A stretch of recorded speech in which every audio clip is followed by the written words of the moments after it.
sitting close to the campfire that night, putting off, as always, the moment when we'd have to get into our freezing bags and face the shivering hours of the night. We knew Al would make his speech about the next day, and of course he did as he poked the fire. "We've got the climbing skills down now, guys. It's time for a true test. After that, we'll head back to base camp for hot showers, real food, and our beds." I pictured the little log cabin that I shared with Star, and how good it would be to stoke the pot-bellied stove until the stovepipe turned red. So what was this big test going to be?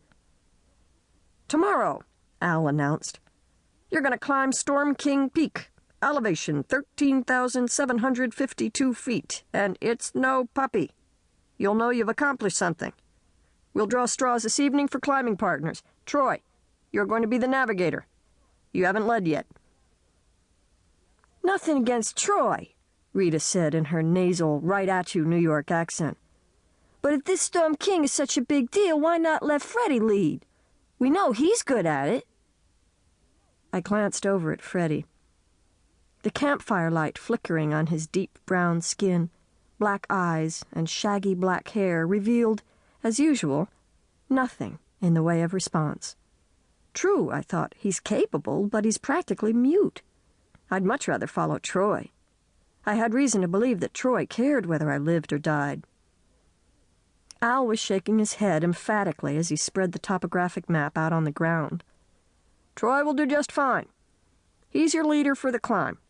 Star, you're shivering. Come into the light and warm yourself up. Folks, everybody needs to develop these skills, every one of you.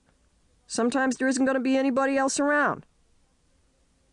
"But we travel in a pack," Adam pointed out with his trademark mischievous grin.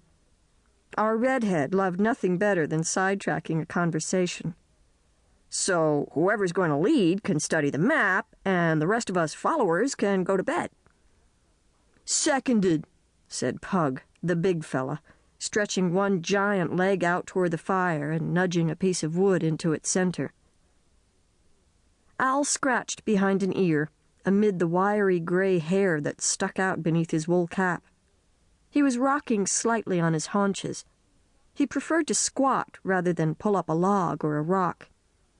He reminded me in his body language of an aborigine or a tribesman from the Amazon, right out of one of the slideshows my dad used in his anthropology classes. "Sometimes," Al said slowly, "sometimes self-reliance is the key to survival. But other times, cooperation is. Let's everybody study this map, and then tomorrow, on the mountain, we'll pool our knowledge. Whenever somebody's wondering if you're doing the right thing, bring it up with Troy." "What if the right thing, the way we figure it, would be to go into Silverton for burgers?" suggested Adam. Everyone had a smile or a laugh, including Al. With Adam, there was never anything at stake. He was so easy. I could sense Heather getting ready to object, and I braced myself for her voice, which I found jarring and oddly mismatched with her broad shoulders. When she thought something was unfair, which was most of the time, her voice rose even higher than its usual pitch, and her speech came out squeaking and gasping, because she couldn't talk and breathe at the same time when she was upset. "What I don't get is, we can all cooperate on the climb, right? Except for you, Al. You won't help us at all, right?" "That's what this is all about, Heather. You guys have the skills now. You make the decisions, you make the choices, you live by the consequences. You'll be on your own. I'll just tag along for the scenery." Troy, I noticed, was attending to all this, watching, listening, but withholding comment. Everybody was looking to him, including Al. Troy was a heavy, and everybody knew it. We were all wondering when he'd take Al on, but he was holding back.